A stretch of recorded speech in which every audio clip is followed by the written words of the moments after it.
is controlled by a small amount of wealthy families that dictate their will on the rest of the world. Then, as you keep digging, you'll see that you have these same families with enormous wealth that after they gained their stranglehold of power, they then started using their money to start influencing the world. They started giving their money away and became philanthropists and venture capitalists that began steering the world.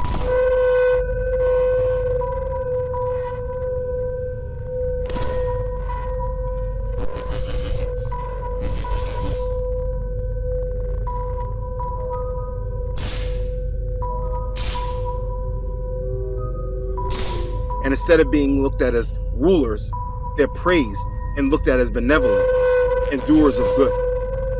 For instance, Rockefeller and Carnegie were heavily into funding our education system. Education was an important component of the Rockefeller plan. He established the General Education Board in 1902. According to the Rockefeller Foundation website,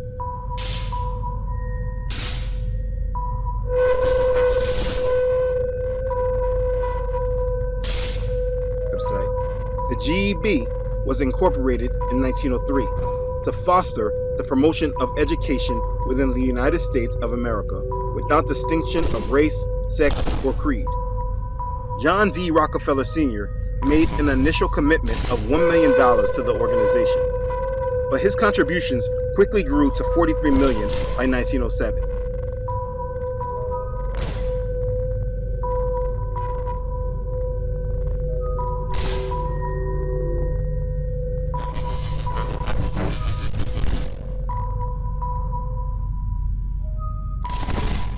The total of these donations marked, at the time, the largest gift to a philanthropic organization in the history of the United States.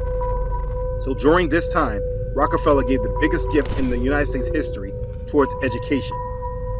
An interesting fact I think many people don't realize is that he began a series of gifts to the Atlanta Baptist Female Seminary.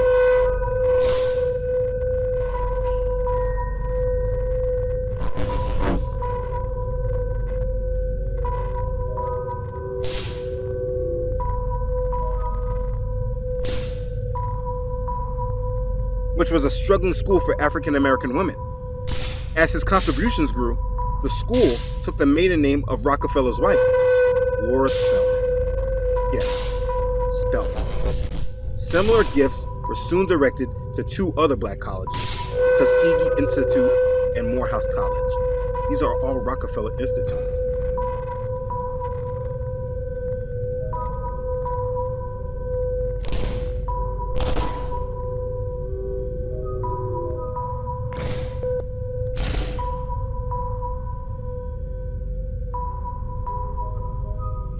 The Rockefeller and Carnegie Foundations stimulated 2/3 of the total endowment funding of all institutions of higher learning in America during the first third of the 20th century.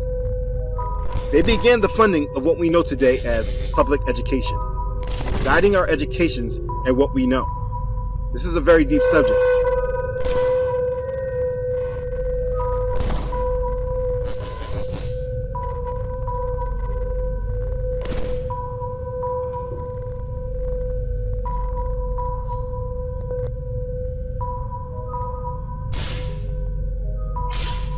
But understand that if they were already in control of our money and economics, and then our politics, the next grab would be education.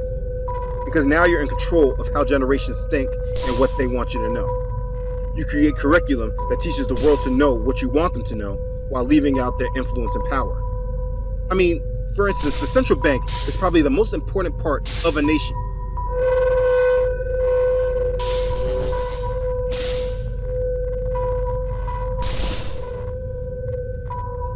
And the majority of people living today couldn't really tell you many facts about it. That is not by accident. We can go into their venture capital side and understand their influence in our major companies. They were the first Shark Tanks. They have so much money that they have set up secret trust and secret trust. They can send money to one corporation and give to another and actually be given to themselves.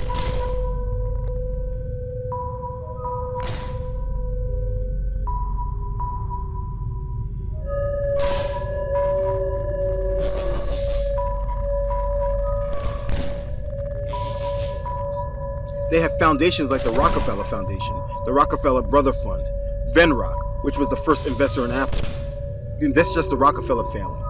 There's no real limit to how far it all goes. This is really just a small understanding of the financial arm of the matrix. And in order to understand the power and control, you must have a good understanding of this part of it. This matrix is leading us straight to a new world order.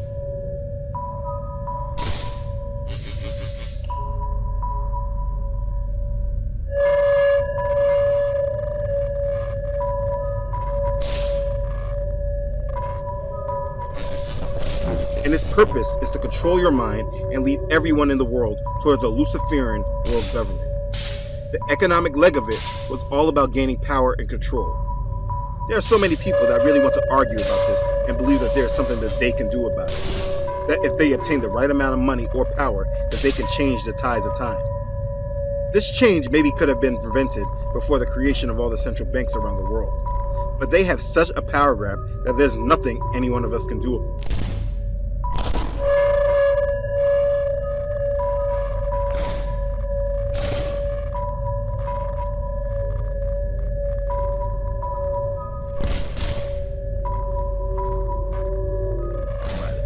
That's why they made documentaries like The Men Who Built America. It's not secret anymore. There's nothing you can do about it. The only thing that we can do is not be asleep and unaware of them. We can live to make sure that our lives are not being guided in the direction that they desire for us. The world is headed towards a new world order, but that does not mean that we all must be a part of it.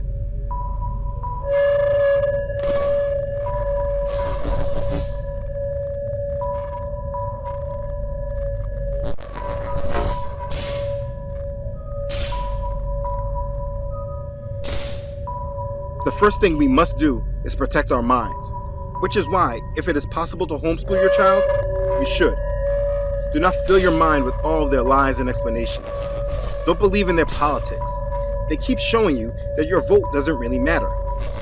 Don't follow all these fake civil rights leaders who are already brought and paid for. Don't be influenced and deceived by their created divisions.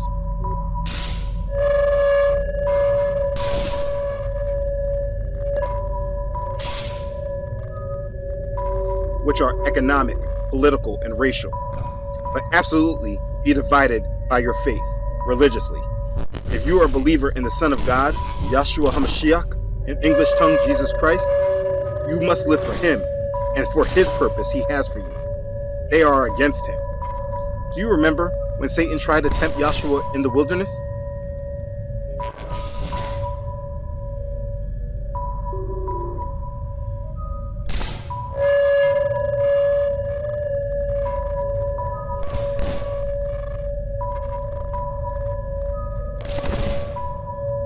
One of the temptations found in Matthew chapter 4 was, again, the devil took him up on an exceedingly high mountain and showed him all the kingdoms of the world in their glory. And he said to him, all these things I will give you if you will fall down and worship me. Then Yahshua said to him, away with you, Satan, for it is written,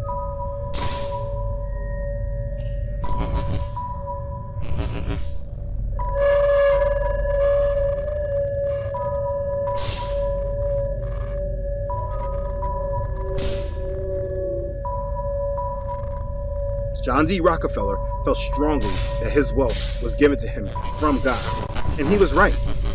From Satan giving these families all these kingdoms of the world, they have been on a mission to promote a love of this world to you, promoting a dependency upon them and their system, promoting a false understanding of the God we say we love. They have promoted wealth and greed, materialism,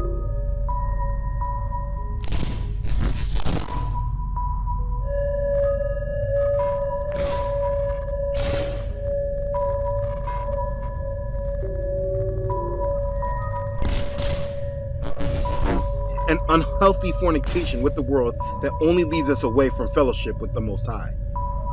A lot of people say that they believe in a higher power, but they just don't believe in the God of the Bible.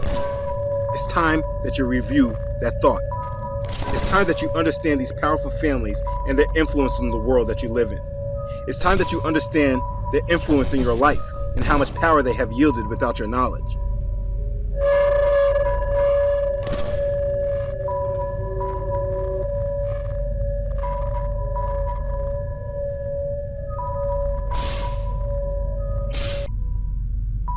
there is an unseen hand that has been guiding the world through control of money and economics that has spilled over into every other facet of our life. Do not forget that quote from Bernays and understand that it absolutely applies to today. The Matrix is the time of strong delusion.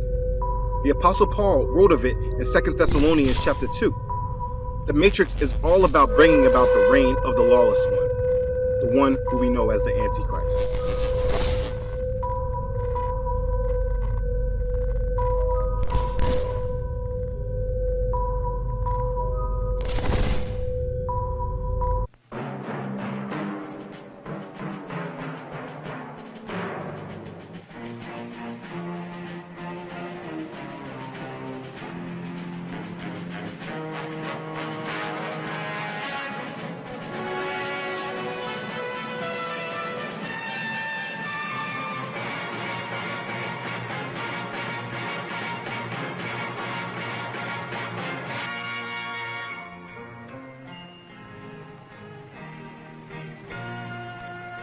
Some people have a deep, abiding respect for the natural beauty that was once this country. And some people don't.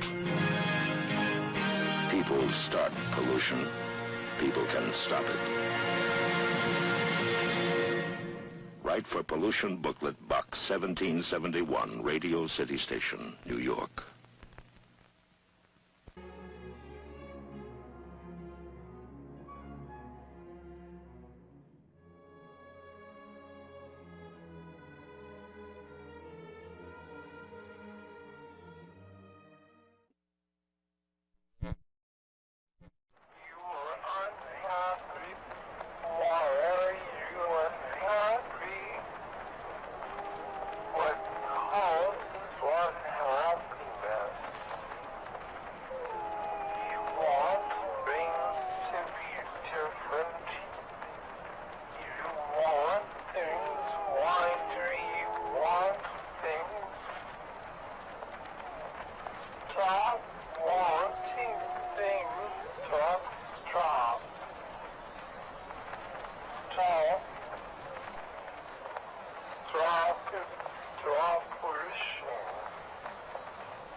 Stop